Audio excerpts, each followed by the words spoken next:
Hello friends, आप सब कैसे हैं। मैं आशा करता हूं आप सब बहुत अच्छे होंगे। आप जिस भी एग्ज़ाम की तैयारी कर रहे होंगे तो उसकी तैयारी अच्छी चल रही होगी। तो फ्रेंड्स, जैसे कि आपने थंबनेल में देख ही लिया होगा कि मैं इस चीज़ पर बात करने वाला हूं कि आपकी जो मध्य प्रदेश की शिक्षक पात्रता परीक्षा होने जा रही है वर्ग 2 और वर्ग 3 की, तो आपको उसकी तैयारी कैसे करनी चाहिए।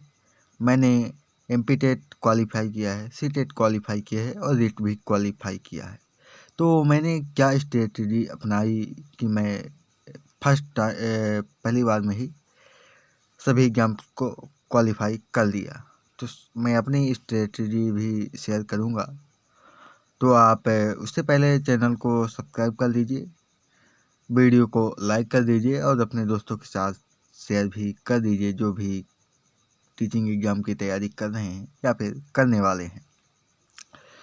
तो फ्रेंड्स, सबसे पहले मैं आपको एमपी-टेट का दिखाई देता हूँ, उसके बाद सी-टेट, उसके बाद रीट का। तो सबसे पहले मैं आपको बता दूँ कि मैंने सबसे पहले सी-टेट का एग्ज़ाम दिया था जनवरी 2024 में। उसके बाद मैंने नवंबर 2024 में अपना एमपी-टेट दिया। उसके बाद फरवरी 2025 में रीट का एग्ज़ाम दिया था। उसके बाद मैंने रीट मेंस का एग्ज़ाम दिया है, तो उसके बारे में भी मैं आपको लास्ट में बताऊंगा कि उसका क्या होने वाला है। दोस्तों, जो भी मैं आपको जानकारी दूंगा या फिर सजेशन दूंगा तो अभी मैं आपको बता दूं कि मैं अभी तक कोई भी किसी में भी मेरा फाइनल सिलेक्शन नहीं हुआ है। तो आप अपने हिसाब से उसको लीजिएगा। अगर आपको लगता है कि मेरी बताई गई बातें सही हैं या फिर फॉलो करना चाहिए तो आप करिएगा। अगर आपको नहीं लगता है तो आप ना मत करिएगा, क्योंकि मैं अभी तक को खुद भी सिलेक्शन नहीं ले पाया हूँ। तो मैं कुछ कह नहीं सकता कि ये पूरी तरह से सही ही होंगी जो भी मैं आपको सजेशन दूंगा। तो जो ऐसे देखा जाए तो मैंने जो भी स्कोर किया है प्री में तो लगभग ठीक ठाक ही है। बहुत अच्छा तो नहीं, लेकिन कह सकते हैं कि ठीक है स्कोर।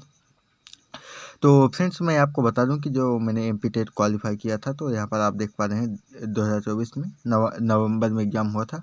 यहाँ पर 108 मार्क्स कंप्यूटर स्क्रीन पर दिखाया था। फाइनल नॉर्मलाइज्ड स्कोर यहाँ पर 107 मार्क्स आया, क्वालिफाइड हूँ। ठीक। और साथ में दोस्तों मैं बता दूं कि आपके मन में चल रहा होगा कि मेरा चयन परीक्षा का क्या हुआ। तो मैं यहाँ पर आप देख पा रहे हैं 4/3/2005 मेरी डेट ऑफ बर्थ है। तो 21 साल नहीं हो पा रहा था, उसमें मिनिमम 1 जनवरी से 21 साल मांग रही थी। इसलिए मैं वहाँ पर फॉर्म ही नहीं अप्लाई कर पाया था। तो इसमें मैं एमपी-टेट मेंस दे ही नहीं पाया था। ठीक। उसके बाद यहाँ पर मैं आपको दिखा दूँ कि मेरा सी-टेट का स्कोर है। जनवरी 2024 में मैंने एग्ज़ाम दिया था, फर्स्ट टाइम में ही क्वालिफाई कर लिया था। ठीक। यहाँ पर आप इसको दे सकते हैं सब्जेक्ट वाइज भी, और टोटल मार्क्स मेरा यहाँ पर देख पाएंगे 115 मार्क्स यहाँ पर। ठीक।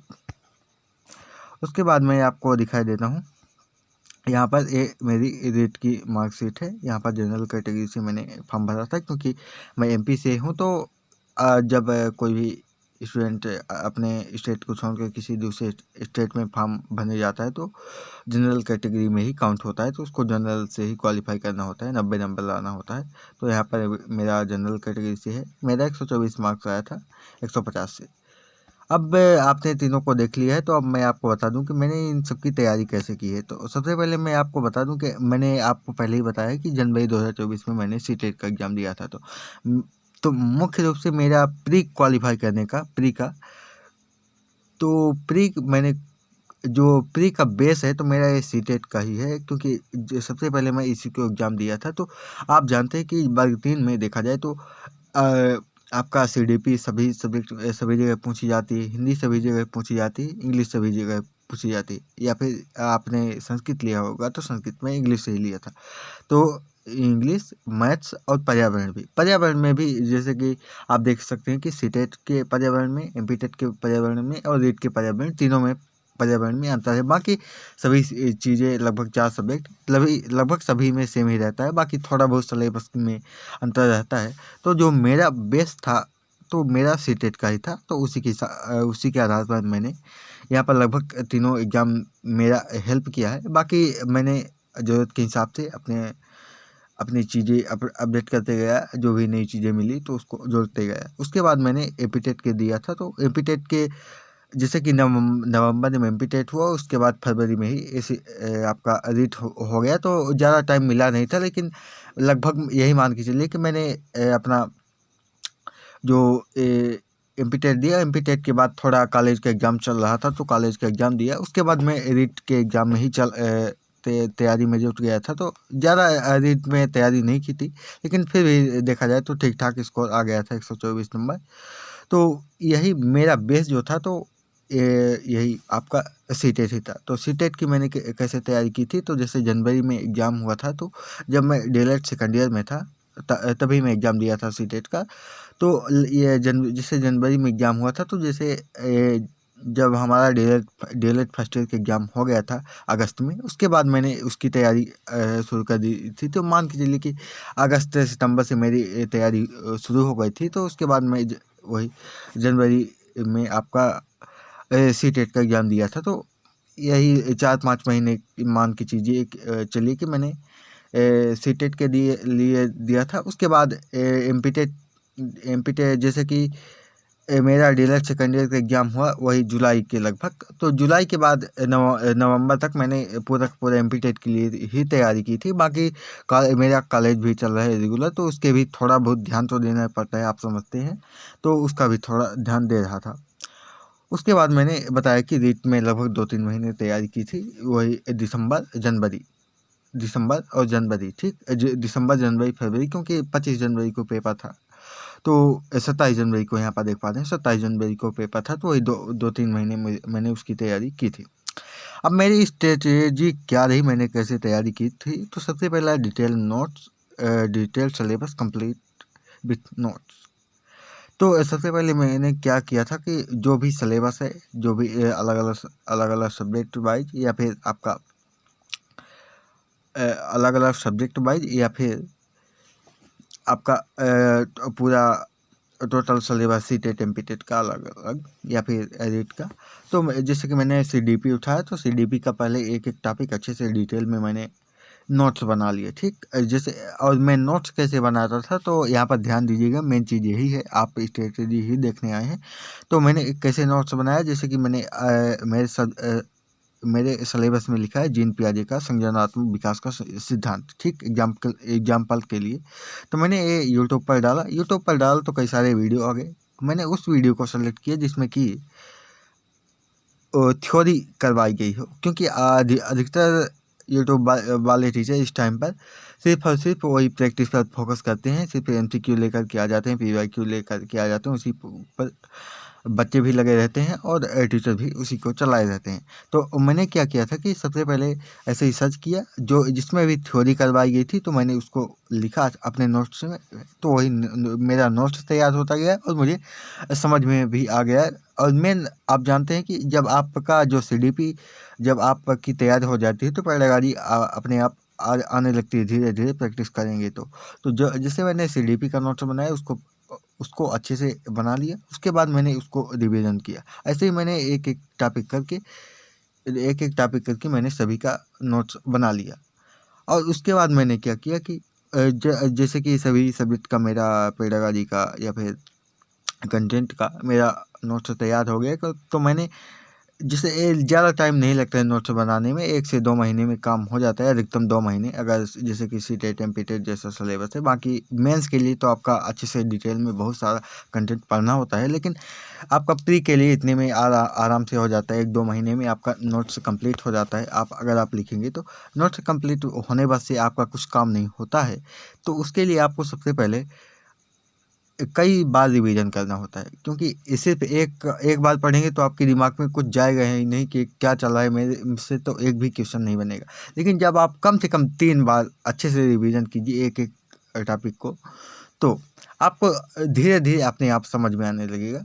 और कोशिश कीजिए कि आप पहली बार में ही समझ में आए या ना आए, लेकिन एक एक टॉपिक को डिटेल में अच्छे से आप अपनी नोट्स में लिखिए, सभी सब्जेक्ट का, ठीक।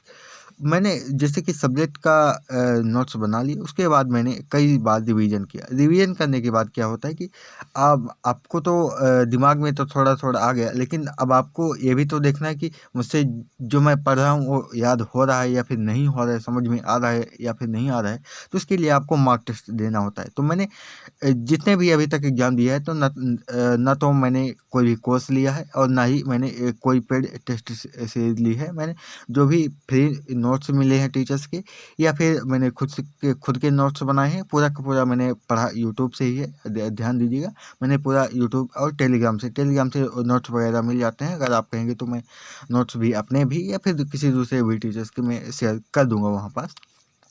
तो आप टेलीग्राम ज्वाइन कर लीजिएगा, डिस्क्रिप्शन में लिंक दे दूंगा। तो मैंने वहाँ से नोट्स बनाए। मैंने कई बार रिवीजन किया, उसके बाद मार्क टेस्ट। जैसे कि मैं आपको बता दूं कि जैसे कि जो सीटेट का जो फ्री मार्क टेस्ट में लगाया था, तो एक दो तो सचिन सर दे देते थे, और बाकी मैंने करियर बिल पर लगभग 10-12 टेस्ट हैं लेवल 1 के, तो मैंने उसी से फ्री टेस्ट दिया था। मैंने कोई टेस्ट से नहीं लगाई थी। उसके इसी तरह से मैंने देखा जाए तो एमपी टेट के लिए भी सी टेट के लिए एक बात और है कि जैसे जिसमें ओएमआर बेस्ड एग्जाम होता है, जैसे कि रीट का हो गया या फिर सी टेट का, तो उसमें आपको ओएमआर निकाल करके ही प्रिंट करवा करके ही आपको पेन से गोला भर के ही आपको मार्क टेस्ट देना चाहिए। मैंने भी अधिकतर मार्क टेस्ट जिसमें ओएमआर वाले हैं तो उसी से दिया था। बाकी जब टाइम मैनेजमेंट वगैरह होने लगा है तो तब मैं ऑनलाइन भी देता था। तो वही मार्क टेस्ट दिया। उसके बाद क्या किया कि जैसे कि मैं आपको बता दूं कि जैसे कि मैंने आपको बताया कि सीटेट के लिए करियर बिल से फ्री मार्क टेस्ट दिया था। उसी तरह से मैंने एमपी टेट के लिए बिनर्स का भी हर संडे फ्री मार्क टेस्ट आता है, तो मैंने वहाँ से दिया था। बाकी और भी कई सारे संस्थान हैं जहाँ जहाँ से फ्री टेस्ट ले सकते हैं, या फिर अगर आप पैसा देना चाहें तो आप परचेस भी कर सकते हैं उनका। ठीक, इसी तरह मैंने रीट का तो अब दूसरे स्टेट से हूँ, तो वैसे ऑफलाइन तो टेस्ट दे नहीं सकता। तो मैंने वहाँ से टेलीग्राम पर कई सारे अकाउंट बने हैं, तो वहाँ पर मिल जाता था टेस्ट, तो मैंने वहाँ से दिया था। ऑनलाइन बहुत ही कम दिया था रीट का, लेकिन ऑफलाइन ही ओएमआर निकाल करके मैंने दिया था, ओएमआर बेस्ड। ठीक, तो मैंने मार्क टेस्ट दिया। उसके बाद क्या कि शॉर्ट रिवीजन। जैसे कि अब आपके पास ज़्यादा टाइम बचता नहीं है एग्जाम से। आप जानते हैं नोटिफिकेशन निकलने के बाद 2-3 महीने बाद आपका एग्ज़ाम हो जाता है। कहीं कहीं पर तो 1 महीने ही टाइम मिलता है। तो मैंने शॉर्ट रिवीजन का मतलब क्या होता है कि जैसे कि मैंने पहले तो यहाँ पर मैंने डिटेल में एक एक चीज़, एक एक पॉइंट को रिवीजन किया, लेकिन अब मैंने सिर्फ शॉर्ट रिवीजन करता। तो मैं नोट्स से ही था, लेकिन जैसे कि मैंने जीन पियाजे की अवस्थाएं पढ़ना है, तो इसकी इनकी 4 अवस्थाएं एसपीसीएफ से आप याद कर सकते हैं, ऐसी शार्ट ट्रिक से।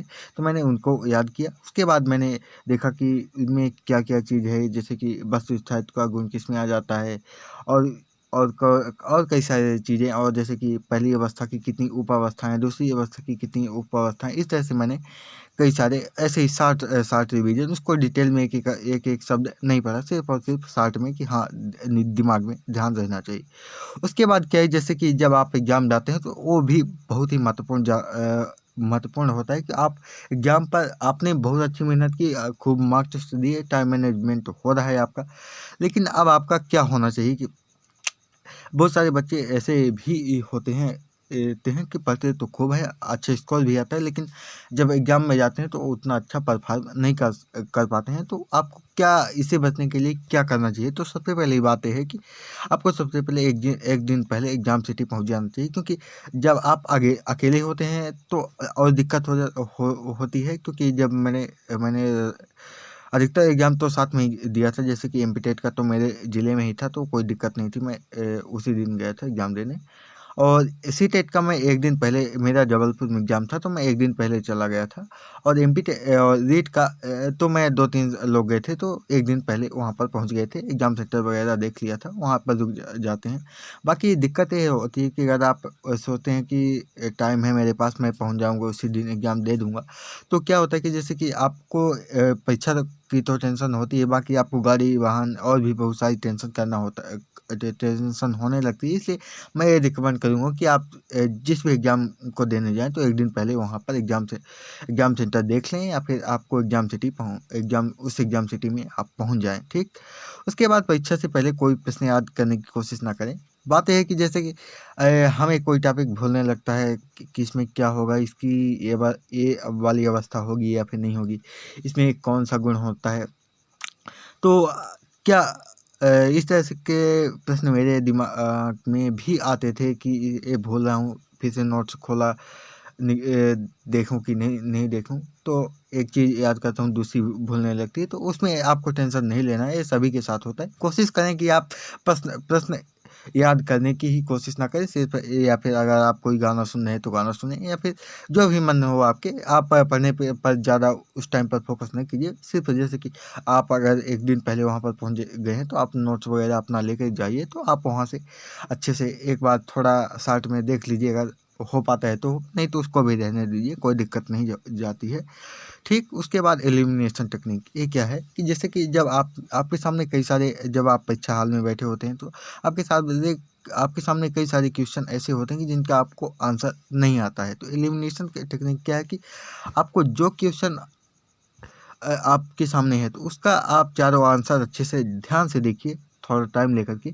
आपको ये कुछ क्वेश्चंस में ऐसे समझ में आने लगता है कि इस क्वेश्चन का इसका आंसर तो यह वाला नहीं ही होगा। मान लीजिए कि अगर आपके 4 ऑप्शन में से 2 ऑप्शन ये समझ में आ गया कि इस क्वेश्चन के 2 ऑप्शन नहीं हो सकते, तो आप उन 2 क्वेश्चन में से 50-50 आपका चांस बनने लगेगा कि जो 2 ऑप्शन आपके बचे हुए हैं तो उसमें आपका 50-50 चांस रहेगा कि आपका सही होने का, तो आप उन दोनों में से ही सेलेक्ट कीजिए। तो ये ऐसा है कि इसमें थोड़ा टाइम तो लगता है, लेकिन फिर भी अगर आप प्रॉपर मार्क टेस्ट दिए हैं 2-4, मैं तो ये कहूँगा कि कम से कम 10 मार्क टेस्ट आप किसी भी एग्ज़ाम को देने से पहले अच्छे से दे लीजिए, तो आपको उसके अच्छे से हो जाता है, तो आपका टाइम भी आप अच्छे से टाइम मैनेज कर पाते हैं, ठीक। तो एलिमिनेशन टेक्निक से आप मार्क टेस्ट में भी यही टेक्निक अपनाइएगा, और तो धीरे धीरे आपको आने लगता है, तो वहाँ पर जल्दी हो जाता है।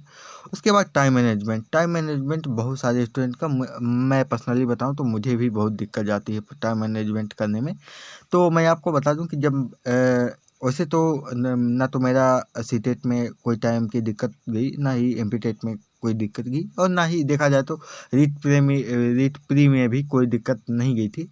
लेकिन मैं आपको बता दूं कि ये बहुत ही ज़्यादा मुझे दुख होता है पर्सनली कि जब मैं रीट मेंस का दिया था तो मैं उतना मार्क टेस्ट नहीं दे पाया था। लगभग मैंने 5-6 मार्क टेस्ट ही दे पाया था, क्योंकि दिक्कत ये हो रही थी कि मैं लगभग 6 महीने तो तैयारी किया था, लेकिन मैं एमपी से था तो राजस्थान जी की उतनी आ नहीं रही थी। लेकिन मैंने कोशिश तो बहुत की थी, लेकिन उसी के चक्कर में मैं ज़्यादा मार्क टेस्ट दे नहीं पाया था। रिवीजन करने के चक्कर में मैंने यहाँ पर बताया कि जब मैंने बहुत ज़्यादा बार रिवीजन कर रहा था, तो और तो याद तो हो गया लास्ट टाइम तक देखा जाए तो, लेकिन वही मार्क टेस्ट थोड़ा कम रह गए थे, तो टाइम मैनेजमेंट नहीं कर पाया था। तो मैं यही कहूँगा कि आप टाइम मैनेजमेंट करने के लिए ज़्यादा से ज़्यादा मार्क टेस्ट दीजिए, ठीक।